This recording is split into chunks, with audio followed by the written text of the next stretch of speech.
The Eastern Eye Award for Film, TV and Drama Best Actor 2026 goes to Nitin Ganatra. First of all, thank you so much for the award. I wasn't expecting it, nobody told me, nobody sent me a text, and I'm really touched by this. And I'm honoured to be in the room with all of you because this is such a special occasion. The actors, thank you to Kalpesh and Sailesh and Amit Roy, who is a legend, and we don't get this opportunity. We don't get this opportunity to see people from so many different generations all celebrating the arts and thriving to be creative. This is way more important than what the Upton's film in that respect. I applaud all of you for the work that you do, because the arts doesn't get funded. They don't fund it. It's always difficult because there's no value, there's no monetary value other than the nourishment of a culture. This is what happens with the arts. We are there to tell the stories that will transcend the world that we live in. We're here to record the stories as well. So I'm honoured to be in the room with all of you, so thank you. Well, the script, it was a low-budget movie that really piqued my interest. I like working with new people, and Upnaz was a really interesting story, which wasn't just about gangsters and violence. It was much more about family and trying to exist in a world that's quite toxic and seductive.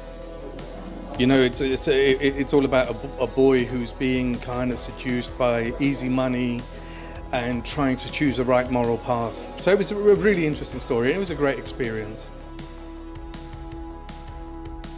About this evening, oh my gosh, the actors are my favourite awards.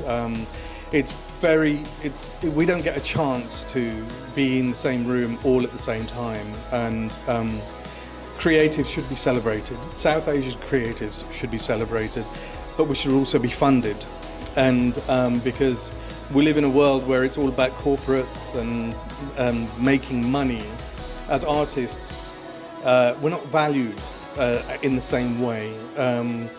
But without artists, storytellers, poets, dancers, musicians, authors, without any of that, if you take that away from the world, we would have a very empty carcass of a culture. So that's why being here and being with my artistic brothers and sisters and parents and children, that it's a great celebration. For anyone going into the arts, you've got to do it because you have something to say, and when you have something to say, it's usually about yourself. So your own personal evolution and your own personal vulnerability is what makes you a real artist. So I think if you're going to go down that road, really commit to the vulnerability. You may not be rich, you may not make money, you may not be famous, but you will grow as a human being. Got the season 2 of Sweet Pea coming out on Sky. I've just worked with Jude Law and Andrew Garfield. I'm painting at the moment on a BBC show called Extraordinary Portraits, so I'm doing someone's portrait. And in a couple of weeks I'm off to do Death in Paradise in the Caribbean.